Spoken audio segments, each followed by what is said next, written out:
चलो देखा जाए। Good morning my dear students, स्वागत है आप लोग का एक्सीलेंट एकेडमी में। मैं हूं राजेश चौर।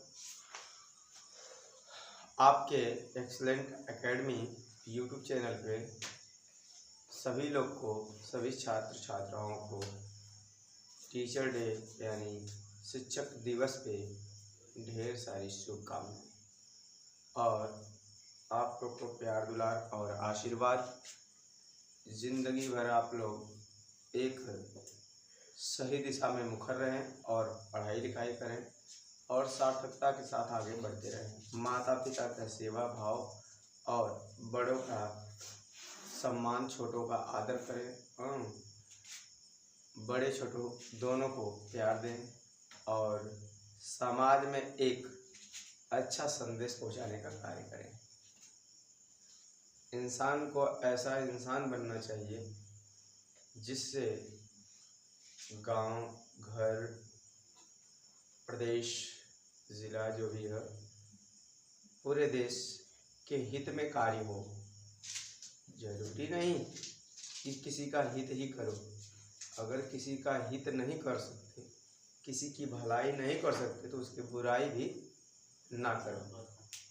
ठीक है, मान सम्मान से रहना सीख लो, इसमें क्या जाता है। और मान सम्मान से आप रहेंगे, तौर तरीका से आप रहेंगे, तो आपके माता पिता का सम्मान आपके सामने ऑटोमेटिक हो। फलाना का लड़का है, बहुत ही संस्कारी। तो इसलिए कुछ हद तक बच्चे हैं आप लोग, तो बचपना आपके अंदर होती है, बट इतना भी अब बच्चे नहीं है, थोड़ा बढ़ गए हैं। 12th क्लास के स्टूडेंट हैं, तो आप लोग को जो है कुछ तो समझदारी खुद से भी हैंडल करना पड़ेगा। सही गलत का फैसला आप लोग जानते हैं कि फलाना मुझको गलत बोल दिया, फलाना सही बोल दिया। अगर सही गलत का फैसला आप कर सकते हैं, तो इसलिए कुछ ऐसे वर्ड्स हैं ना जिनका कहाँ उपयोग करना है, कहाँ नहीं करना है, उसे भी आप सीख लें। तो हम यही कहेंगे, आप अपने हिसाब से समाज का एक क्रिएटर है, समाज के एक रचनाकार है, एक आधार है, कर्णधार है। आप अपने आधार पे और अपने हिसाब से समाज में चलने का प्रयास करेंगे, क्योंकि दिन प्रतिदिन मीडिया का ज़माना है। आप हर रोज़ मीडिया पे एंकरों द्वारा, न्यूज एंकरों द्वारा कुछ न कुछ नया जरूर सुनने को पाते हैं। और जो लोग पहले कहा करते थे गलत काम का गलत नतीजा, ना मानो तो कर देखो ना, ठीक है ना, तो वो आज अब देख रहे हैं सही करने वाले कितने मुकाम तक पहुंचा है, गलत करने वाले कहाँ तक पहुंचा है ना। आज के डेट में मीडिया का ज़माना है और जीपीएस युक्त मोबाइल है। इस मोबाइल का उपयोग सही दिशा में कीजिए। WhatsApp, video calling, audio calling, anybody XYZ। अगर आप मोबाइल यूज कर रहे हैं, एंड्रॉयड मोबाइल यूज कर रहे हैं, तो उसमें जीपीएस सेट है। आपको लगता है कि आज मैंने बतियाया, नंबर उड़ा दिया, आज मैं उनको गाली दे दिया तो नंबर उड़ा दिया, बच जाऊंगा, कभी ज़िंदगी में नहीं। अगला इंसान चाह दिया आपका नंबर, अगर सर्विलांस पे चढ़ाया और आपको खुजवाएगा ना, तो आप लोकेटेड रहेंगे मोबाइल स्विच ऑफ होने के बाद भी, ये मोबाइल कहाँ है कि नहीं। इसलिए इससे बच नहीं सकते। इसलिए कभी भी मीडिया पे आ करके आप अभद्रता, अबर्बरता नहीं करेंगे। आपको लगता है कुछ क्षण के लिए अरे क्या होगा, अरे बहुत कुछ होगा, कानूनन अपराध है, इसलिए हम कानून के साथ हैं, आप भी कानून के साथ रहिए। और बाबा भीमराव अंबेडकर के द्वारा लिखे हुए संविधान के पद चिन्हों पे चल करके आप अपने आसपास, अगल बगल और घर परिवार और समाज के हित के लिए ही हितकारी कार्य कीजिए। देखिए आपको लोग ऑटोमेटिक मानने लगेंगे। ठीक है, आप लोग को क्या करना है, एज ए स्टूडेंट रह करके क्या आप लोग जो सब्जेक्ट आपके जीवन में क्या उसे आप लोग तैयार किया नहीं किया, इसके बाद आपके पास समय कहाँ रहता है कि कोई उल्टा सीधा अनावश्यक कार्य करें हम। तो मैं यही चाहूँगा कि मन से पढ़ाई कीजिए और अपने घर में माता पिता, भाई बहन, बाहर जितने भी लोग हैं, आपके अध्यापक गण, सभी लोग का सम्मान करना सीखिए। अध्यापक ऑटोमेटिक आप लोग से कभी दुर्व्यवहार करते ही नहीं है, वो तो ऑटोमेटिक सम्मान करता है। थोड़ा पढ़ने के लिए ठोक देता है, फिर उसके बाद मना लेता है। टीचर कहाँ बच्चों से अबरबरता करता है, बच्चे ही अबरबरता पे उतरते हैं तो टीचर कुछ बोल देता है। ठीक है, आप पढ़ाई कीजिए, टीचर हमेशा आपके साथ रहता है, चाहे जितना भी जैसा भी हो। गरीबी अमीरी का फासला न करते हुए, कोई जाति पाति का भेद न करते हुए टीचर एक निगाहों में सबको देखता है। तो आप इसके बीच में कोई बदमाशी कैसे कर सकते हैं, है कि नहीं? टीचर हर कंडीशन में हर लोग को एक जैसे ही समझाता है, ऐसा नहीं इनको अलग समझाता है उनको अलग समझता है ना। तो टीचर अगर आपको अपना छोटा भाई, हाँ जो भी समझो, छोटा भाई आप लोग को समझता है, तो उस हिसाब से ही टीचर को भी अपने बड़े घर के सदस्य के समान ही मान करके आप पढ़ाई करेंगे, कभी ज़िंदगी में आपको टीचर कुछ गलत नज़र नहीं आएंगे। एक घर पे घर होता है आपका माता पिता के द्वारा निर्मित, और जब वहाँ से आप यहाँ आते हैं तो माँ बाप बिना टीचर को देखे भी कहते हैं जो बेटा पढ़ा।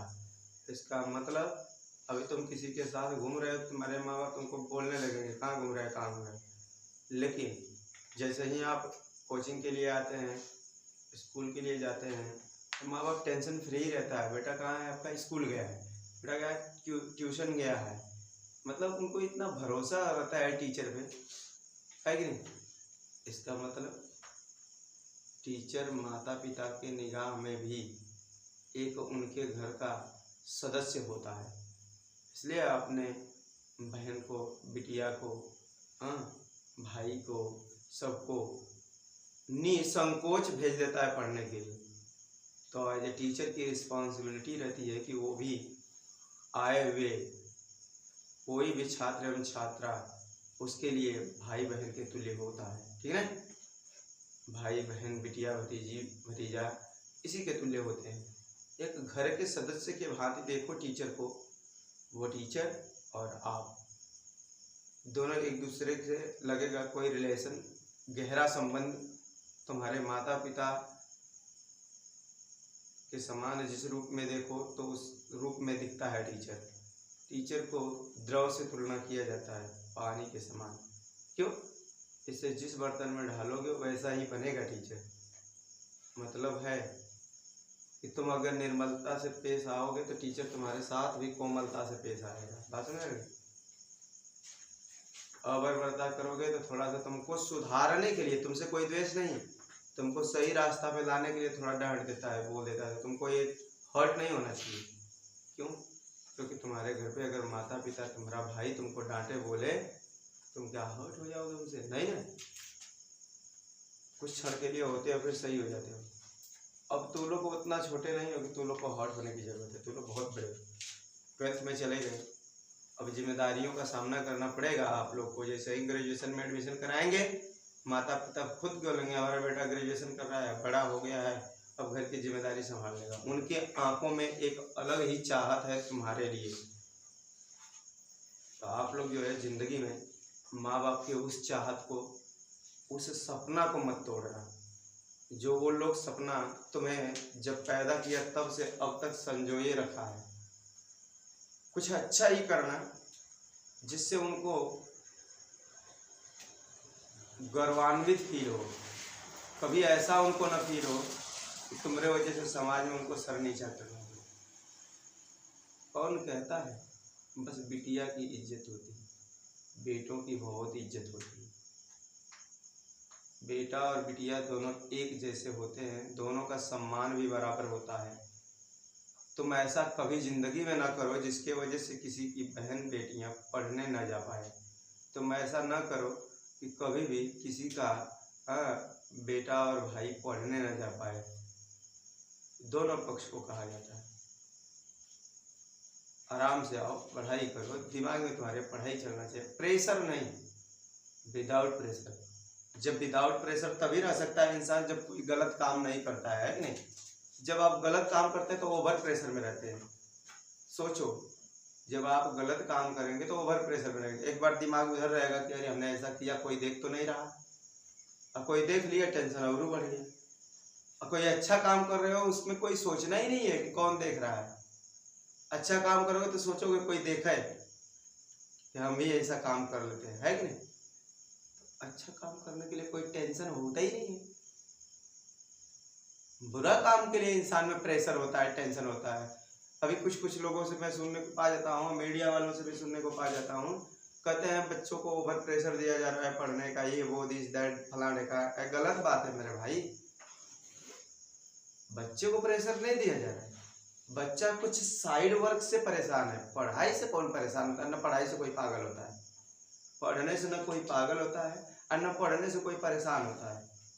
बच्चा साइड वर्क से परेशान है। पढ़ाई तो कर रहा है लेकिन अंदर अंदर कुछ ऐसे चीजों से उलझ रहा है जिसे गाइडेंस माँ बाप नहीं कर पाया, अपने से दूर रख दिया कहीं पढ़ने के लिए, और बच्चा अंदर अंदर घुट रहा है। कारण किस बात से? उसको कोई बाहरी चीज परेशान कर रहा है। बाहरी चीज मतलब कोई फ्रेंड से उसको दिक्कत हो गया, किसी से बता नहीं रहा है, हाँ? और कोई ऐसा मामला है उसके सामने आ गया है जो न टीचर से कह पा रहा है, न जो कोई अंदर अंदर उसको अभद्रता वाला शब्द यूज कर रहा है, जिसकी वजह से अंदर अंदर घुट रहा है, सोच रहा है अब हैंडल हो जाएगा, है ना। इस परेशानियों से बच्चा जो होता है हैरान रहता है। पढ़ने से कौन परेशान होता है, हाँ? एक छोटा सा नन्हा सा बच्चा जब अभी न्यू एजुकेशन पॉलिसी के तहत ये लागू हो गया है कि 3+5+3+3+4 ना, अभी अपने बोल दिए कि भैया बच्चा जो है 3 साल का हो गया तभी पढ़ने चला जाए। ध्यान से, जब बच्चा 3 साल का हो गया उसे पढ़ने के लिए आप लोग नियम लगाते हैं, न्यू एजुकेशन पॉलिसी के तहत आया है, तो कैसे कहते हैं बच्चा पढ़वा जाएगा, है कि नहीं। छोटा बच्चा जो 3 साल का हुआ उसे एडमिशन करा देना है और प्ले ग्रुप में जाएगा, खेलेगा, पढ़ेगा, लिखेगा, आगे बढ़ेगा, है कि नहीं। और बच्चा भी एकदम खुशी खुशी जाता है, जब तक 5 क्लास तक रहता है नंगाई करके जाता है, हमको पढ़ने जाना है ना। मतलब पढ़ाई से टेंशन नहीं है भाई। एक बच्चा जिसको ज्ञान नहीं है उसे भी पता है, जब स्कूल जाने लगता है तो रोज बैग लेकर जाने लगता है, रोकते हैं तो झगड़ा कर लेता, नहीं हम जाएंगे, हमारा फ्रेंड्स वहाँ पे जाकर हमें पढ़ना है। यानी पढ़ाई एक अच्छा चीज है, पढ़ने से कहाँ कोई घबराता है। लेकिन जब वही बात बड़े बच्चे की आती है तो कहते हैं नहीं बड़े बच्चे में प्रेशर है। कैसा प्रेशर है मेरे भाई? उसका दिमाग तो और थोड़ा सा विकसित हो गया है, वो तो पढ़ेगा तो और मन से पढ़ेगा ना। फिर छोटा पे जाके पढ़ रहा था, तो बड़ा पे क्यों नहीं पढ़ सकता है? छोटा रहता है तो कहते हो नहीं पढ़ो पढ़ो पढ़ो। छोटे बच्चों को स्कूल भेजो, क्यों घुमा रहे हो, क्यों खिला रहे हो ना, घर पे बैठा रहे हो, काम क्यों करा रहे हो ना। और जैसे ही बड़ा होता है तो कहते हैं देखो आप लोग पढ़ाई के नाम पे उससे जोर जबरदस्ती और दुनिया भर का थोप रहे हो। अरे नहीं रे भाई, पढ़ाई नहीं थोपा जाता है। हम किसी को थोप के पढ़ा सकते हैं? नहीं। जब तक आपका मन नहीं करेगा यहाँ पढ़ने का, आप आएंगे पढ़ने? नहीं आएंगे। हम आपके घर से उठा के लाएंगे? नहीं लाएंगे। इसका मतलब आप अपने मन से पढ़ने आते हैं। आप जो काम इंसान अपने मन से करता है उसको कोई प्रेशर नहीं रहता है। जो काम अगर समाज के हित के लिए हो, तुम्हारे हित के लिए हो और अच्छाई के लिए हो, क्या उसमें कोई प्रेशर पड़ेगा? क्योंकि हम तो अपने मन से उसको चूज किए हैं, है कि नहीं। कोई कैसे कहता है बच्चे को छोड़ दो उनके हाल पे, वो अपने हिसाब से जो पढ़ना है वो पढ़े, है कि नहीं।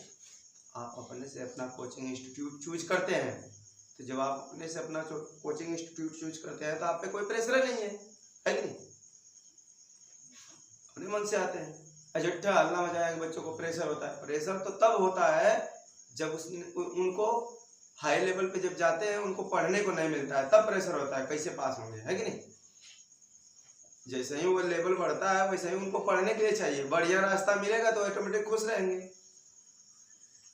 पढ़ाई से कोई किसी का नुकसान नहीं हुआ है मेरे हिसाब से, जहां तक मैं सोच पा रहा हूँ। पढ़ने से कोई डिस्टर्ब नहीं होता, पढ़ने से कोई पागल नहीं होता, पढ़ने से कोई परेशानी नहीं होती, जब तक उसे कोई साइड से कोई प्रेशर ना हो, घरेलू प्रॉब्लम ना हो, घर में कोई आर्थिक तंगी ना हो, घर में ऐसा कोई दिक्कत ना हो। जब तक उसको साइड में कोई प्रॉब्लम होगा ना तभी उसको दिक्कत होता है। लोग कहते हैं पढ़ने से दिक्कत हो गया। अरे क्या है, पढ़ाई को बदनाम कर रहे हैं। पढ़ने से लोग ज्ञान लेता है, अच्छा मार्गदर्शक होता है उसका। पढ़ाई से कौन पगलाता है? झूठे अफवाह उड़ाते हैं लोग। पढ़ने से कोई प्रेशर में नहीं आता। कुछ बच्चा होता है जो डॉक्टर बनने के लिए जाता है और उसे परेशानियों का सामना किस बात का करना होता है? पढ़ाई का नहीं। पढ़ाई तो जीवन में चलता रहता है यार, कभी हम सफल होते हैं, कभी हम विफल होते हैं, है कि नहीं? उससे घबराने की बात नहीं है। घबराने तो तब होती है जब लोग यह कह देते हैं बस तुम्हारी यही औकात है, कैसे निकाले हो, तब बच्चे को प्रेशर हुआ। पढ़ने से नहीं प्रेशर था उसको, लोगवा का कहीं इससे प्रेशर है उसको, है कि नहीं? अगर वही विफल भी हो गया तो कहते चल बेटा कोई बात नहीं, अगली बार, है ना, तुम अच्छा किए, है कि नहीं? तुम अच्छा किए हो, टेंशन मत लो, फिर पढ़ाई करो, लगे रहो मन से, अगली बार और अच्छा करना। लड़का टेंशन में आएगा ही। अब जैसे है उसका डिक्रीज हुआ किसी नंबर में, वो किसी एग्जाम में क्वालिफाई नहीं कर पाया तो लोग उसको चारों ओर से लगते हैं पुश करने, बस तुम्हारा यही औकात है, यही है, वो है, दिस है, दैट है। अब बच्चा प्रेशर में आना शुरू होगा। जब समाज उसको प्रेशर देता है, उसके घर परिवार उसको प्रेशर देते हैं, यही तो गलती है। और जो समझदार उसी में छात्र रहता है, किसी बात पे इग्नोर नहीं करता है, अरे ध्यान नहीं देता है ऐसे बातों को इग्नोर कर देता है और अपने पढ़ाई पर ध्यान देता है, वही सक्सेस होता है। तो पढ़ाई कभी किसी को डिस्टर्ब नहीं करती है, बाहरी चीजों से डिस्टर्ब करती है। तो मैं चाहूंगा आप लोग कभी भी जिंदगी में ऐसा कृत्य कार्य मत कीजिए जिसकी वजह से आप लोग को प्रेशर में आना पड़े। और इतना जान जाइएगा, माता पिता का सेवा करने में, बड़े बुजुर्ग का आदर सम्मान करने में, छोटे बच्चों का भी सम्मान करने में, और पढ़ाई करने में ऐसा कोई प्रेशर तो हमको नहीं लग रहा है पड़ेगा। जब तक आप कभी जिंदगी में कोई गलत काम नहीं करते हैं, टेंशन होगा नहीं होगा। पहली बात, मीडिया का सही उपयोग कीजिए आप लोग। अगर मोबाइल सही दिशा में बतिया रहे हैं कि आप अपने मम्मी से पापा से हालचाल ले रहे हैं, है कि नहीं, और उसे पढ़ाई के थ्रू यूज कर रहे हैं, देखो आप कभी प्रेशर में नहीं। जैसे ही आपका ट्रैक घूमता है, दुनिया भर का दोस्त बनाते हो, चलो यहाँ चला जाओ, वहाँ चला जाओ, ऐसे चला जाओ, जिससे दैट है, चले जाते हो। जब चल जाते हो तुम्हारे डर रहता है कोई मम्मी पापा देख न ले, भाई कोई देख न ले, हम यहाँ आ गए, हमें पढ़ने जाना था लेकिन हम यहाँ आ गए। ये टेंशन हुआ कि नहीं हुआ? टेंशन पढ़ने से नहीं होता है। तुम तो अच्छा काम कर रहे हो, पढ़ाई कर रहे हो, तो उसमें किस बात का टेंशन है? कोई प्रेशर नहीं होता है। इसलिए मैं आप लोग से चाहूंगा कि जिंदगी में कभी भी आप लोग को ऐसी बातों से प्रेशर नहीं होना चाहिए, ठीक है? समझ में आया कि नहीं? चलिए।